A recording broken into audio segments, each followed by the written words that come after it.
Temos a entrevista do Dorival Júnior pela primeira vez dirigindo o Corinthians em casa e conquistando a sua segunda vitória em 2 jogos, comandando o timão. Eu tinha falado que o Yuri fez 5 para valer em 3, na verdade fez 4 para valer em 3, porque um dos gols anulados foi do Memphis, uma bola que ele pegou de primeira. Um golaço, Memphis também muito bem no jogo, professor. Hoje reclamam tanto que ele não rende contra os grandões. Hoje rendeu. Rendeu e precisou render porque o jogo foi uma parada dura. Polêmicas de arbitragem à parte, um jogo muito movimentado, mais até do que tecnicamente bom, né? Brigado, né? Brigado desde o começo. Primeira vitória do Corinthians contra o Inter desde 2020 e o Dorival percebeu, na verdade ele já sabia que esse é um time que se paga muito mais na frente do que atrás. Os problemas aparecem na defesa, apareceu no primeiro tempo, quando o time toma a virada, mas quem tem jogadores como o Yuri Alberto, como o Memphis, como o próprio Romero, enquanto esteve em campo, com uma participação interessante, uma boa movimentação, pode contar com essa possibilidade dos gols. Agora, atrás, o Corinthians, principalmente no primeiro tempo, foi um desastre. Aquele lado do Hugo, os volantes que dessa vez nem deram tanto espaço para se chutar de longe, mas estavam todos dentro da área, para nada, porque o Internacional, mérito também do Roger, percebeu, mexeu ali o jogo, aquela história de jogar com o Fernando de zagueiro, não estava dando certo. Mas o Zé acha que ele demorou para se ligar. Mas deu tempo no primeiro tempo, né, Zé? É que no segundo tempo o Corinthians se impôs, teve a expulsão do Bruno Henrique também, vamos lembrar, isso mudou o panorama da partida. Eu acho que o Roger demorou muito, porque assim, o Dorival coloca o Yuri Alberto em cima do último homem, né, do Fernando. Então o que ele faz? Ele segura o Fernando lá atrás, quando o Corinthians atacava. Então o Fernando era o último homem, segurava os 2 zagueiros, ele adiantava, o Carrijo vinha por dentro, o Memphis trabalhava nas costas dos 2 volantes, né, o Memphis e o Carrijo por trás, e adiantava os 2 laterais. E aí o Inter não conseguia fazer a marcação na saída de bola e sobrava para o Bruno Henrique e para o Thiago Maia fazer a marcação em 4 jogadores. Aí o Corinthians conseguia sair jogando até os 30 minutos, mais ou menos 30, 35, se não me engano. Quando ele coloca o Fernando à frente, aí o time do Corinthians tem dificuldade, porque não entendeu, não estava preparado para o posicionamento do Fernando, tanto que o Fernando participa do segundo gol. Aí ele passa a ser o homem da sobra na frente. Né? O Memphis não acompanha, você tem o Bruno e o Thiago, que eram os 2 marcadores dos jogadores do Corinthians. Né? O Carrijo fica aberto, o Romero aberto, mas só que vem por trás o Fernando. E aí ele começa a ditar o ritmo da equipe do Inter. Depois, no segundo tempo, foi um outro jogo. Né? O Corinthians com a mudança do Hugo com o Bidu sai um pouquinho mais, começou a colocar um pouco mais de pressão, ou dando mais opções pelo lado esquerdo. E aí o Corinthians conseguiu controlar um pouquinho mais o jogo. E depois nós tivemos os lances polêmicos que eu vou esperar. Aquece, né? Renata Ruel, aquece que tem muita coisa para você falar no Equipe F de hoje. Uma pergunta fácil agora para o nosso coach Paulo Silas. Qual mudança do intervalo foi mais determinante para o que aconteceu no segundo tempo? A entrada do Bidu no lugar do Hugo ou a saída do Alan Patrick para a entrada do Oscar Romero no Internacional? Plia, você está lendo o meu pensamento. Estava pensando justamente nisso agora. 2 situações, né? A saída do Hugo, sim, não estava bem, assim como o miolo de zaga do Corinthians não está bem, Mateuzinho está bem do lado direito, o goleiro está muito bem, mas o miolo da zaga e o lado esquerdo, o Angileri, poupado, né? Porque estava com uma sobrecarga, sei lá o quê. Agora, do outro lado, eu acho que 2 lances que determinaram essa derrota e essa vitória para o Corinthians. Não só a saída do Alan Patrick, como a expulsão do Bruno Henrique. Sim. Porque o Inter, ele sofre as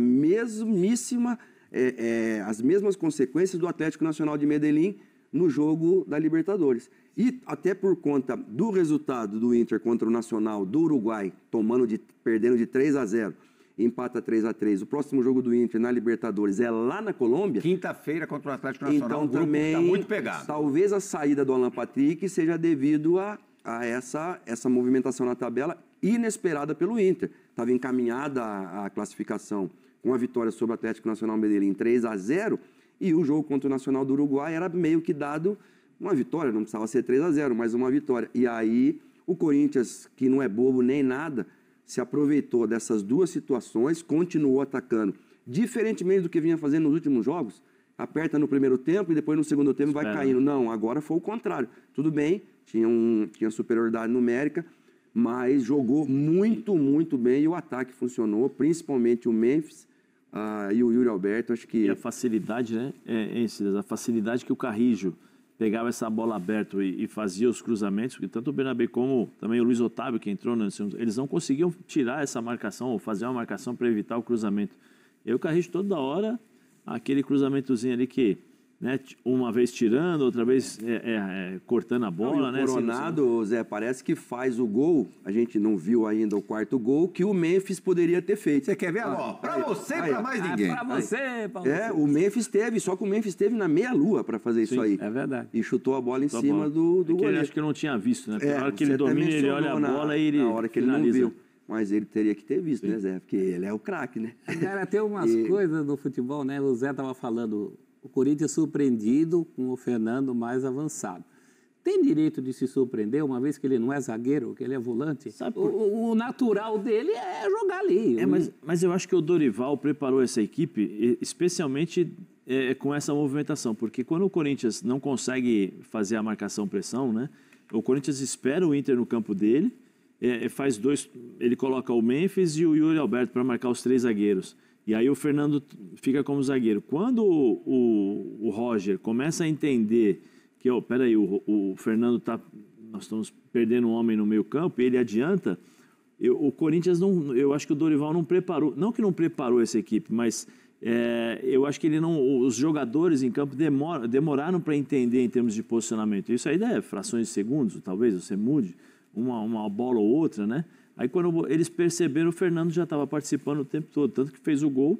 Aí depois acabou o jogo, acho que foi 35, né, o segundo gol, né? 35, 36, alguma coisa assim. Em 4 minutos o Inter vira. Em 4 minutos, foram os 4 minutos que aí o Corinthians acerta, porque o Corinthians começa a subir mais a marcação e aí não deixa o Inter sair jogando. Mas deu tempo, Zé, porque antes do Inter empatar, o Hugo Souza já tinha trabalhado bastante. Sim. Eu tinha feito 3 defesas importantes, acho até que ele falha num dos gols do Inter. No segundo gol, ele sai, aquela bola é dele. Ele tem 2 metros de altura. Mas ele tentou alcançar, não alcançou, né? Uma vez que saiu, não, mas não mas ele estava praticamente na linha dele. A bola foi cruzada ali, alta, ele tentou. É complicado, porque ele tentou alcançar e não alcançou. O que o cara vai fazer? Ele e os 2 que estavam do lado dele, do lado esquerdo dele. O Hugo não teve. O outro Hugo, Xará, lateral esquerdo, não teve a leitura. A saída do Hugo foi fundamental para o Corinthians reagir. É que o Hugo goleiro, estava atrás do Hugo. Quem não fechou foi o Romero. O Romero que não fechou a jogada, porque o Romero ficou olhando a bola e esqueceu do Aguirre que estava entrando. O Simeone faz um gol contra a gente, seleção argentina e brasileira, a hora que o Arana virou, ele já estava chutando a bola. Então ali não é treinamento, Simeone não. Filho. O Simeone Filho. O pai não fazia gol. Vamos acionar a Renata Ruel, porque daqui a pouquinho a gente vai ter as coletivas e a zona mista direto da Neoquímica Arena, e a Renata tem muito para tratar no Equipe F de hoje sobre Paulo César Zanovelli, e eu vou falar de novo aqui o nome do VAR, Paulo Renato Coelho. Quem hoje trabalhou melhor? Bom, acho que foi o do VAR, né?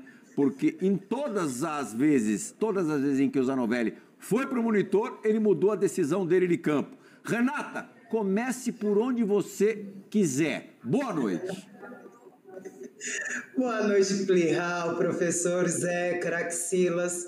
Olha, que polêmica, quanta polêmica. A gente pode dizer que o VAR apitou o jogo hoje?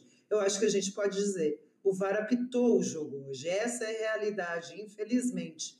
Mas se não fosse o VAR, nós teríamos inúmeros erros no campo. O Zé Elias sabe bem porque quantas vezes a gente já não falou de Paulo César Zanovelli nos programas e aqui na ESPN. É um árbitro que comete erro atrás de erro. Você vai lembrar bem, Plihal, é o árbitro que não deu a mão no jogo São Paulo e Fluminense, que para mim até caracterizava erro de direito, e o jogo deveria ter sido anulado. Então é um árbitro que continua com o escudo FIFA, mesmo errando. A gente tem aí vários lances hoje polêmicos, mas você tem primeiro o gol do Corinthians, o primeiro gol do Corinthians, que você tem uma falta claríssima, e ele está próximo do lance. Ele está em cima do lance e ele não marca falta. Como é uma roubada de bola do Corinthians, é considerado um app para o VAR. É onde começa a fase de ataque do Corinthians, imediatamente você tem, a gente percebe aí, essa é a falta, aí você tem uma jogada praticamente vertical, onde o Corinthians sai jogando, vai para a lateral, cruza e sai o gol. Então, da roubada de bola, na sequência, você já tem o gol do Corinthians. E isso é motivo, sim, para o VAR chamar, sugerir a revisão como fez e anular o gol. O VAR está correto. A falta, para mim, é indiscutível. O jogador, a hora que ele vai roubar a bola, ele pega primeiro a perna do adversário. Ele pega a perna, o pé com pé ali na trava da chuteira. E isso é falta. Você recuperou a posse de bola com uma falta. E aí depois tem o toque na bola, tudo bem, mas... Oi. Só desculpa te interromper, o que é a natureza, né? A gente estava acompanhando o jogo na redação, o Celso estava num outro lugar, numa outra TV. Eu, Zé Elias e Silas estávamos vendo na mesma televisão, no mesmo local. O que é a natureza? O Zé Elias falou que foi falta. Eu e o Silas achamos que foi uma dividida. Eu acho que foi falta.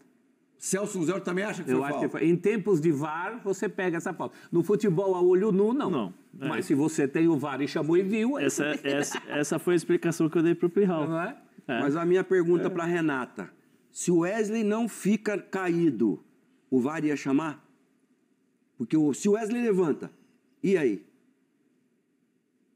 Essa é uma boa questão, porque assim, como você tem um gol, o VAR ele é obrigado a checar desde o começo do gol. Então, o que eles chamam, né? Às vezes a gente escuta no áudio do VAR, vamos checar o app. O app é quando ele começa a jogada. Então, o VAR tem que checar.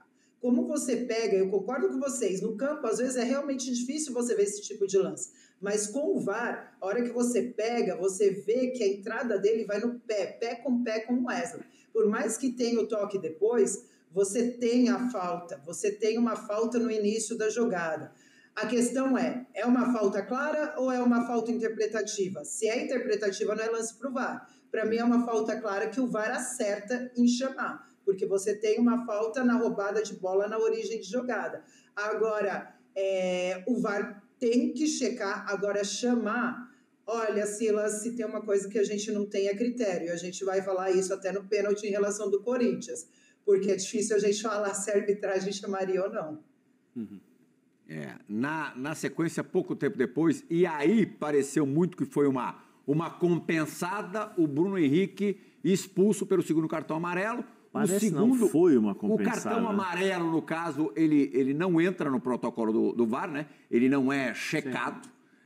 E aí o Bruno Henrique foi para o chuveiro, o Internacional ficou com prejuízo de jogadores em campo, um jogador a menos do que o Corinthians. Você considerou justa a expulsão do Bruno Henrique, Renato? Isso é importante a gente falar. Como é segundo amarelo, o VAR não pode intervir, é decisão do campo, o VAR não tem o que falar.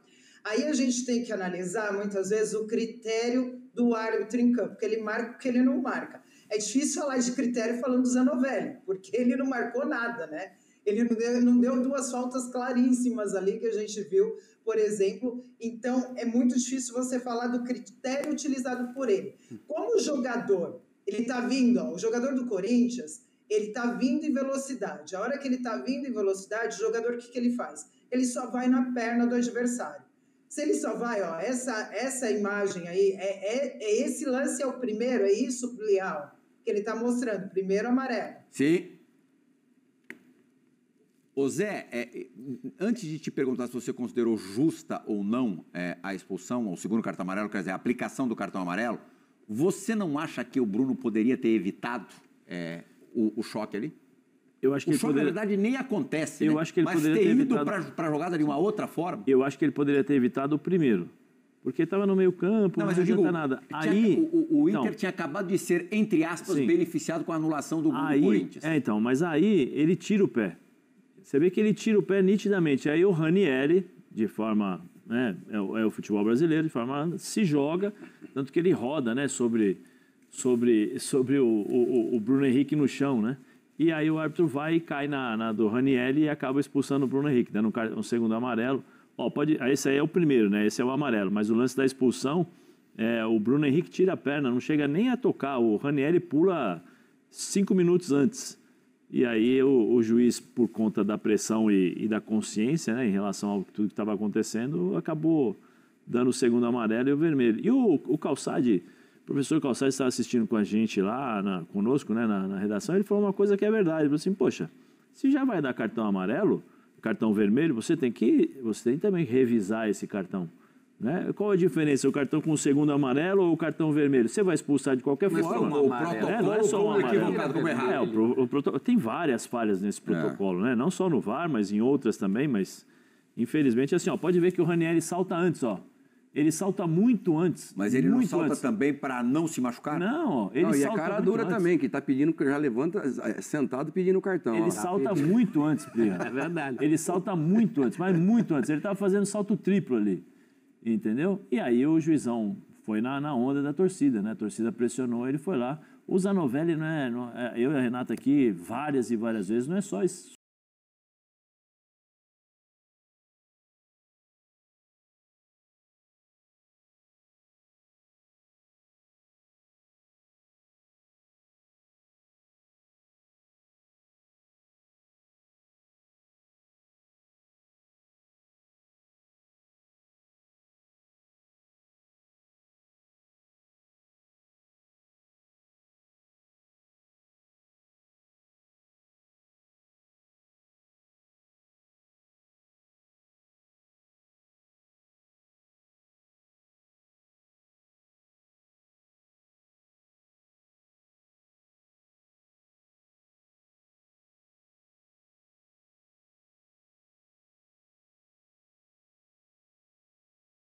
E o zagueiro Robert Renan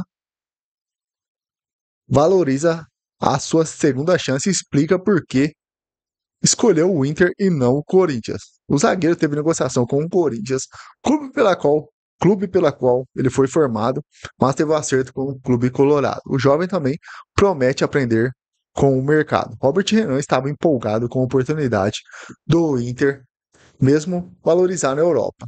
O zagueiro chega ao Beira-Rio, que servirá para evoluir na sua carreira, até porque sua segunda passagem pelo clube gaúcho após os testes na categoria de base.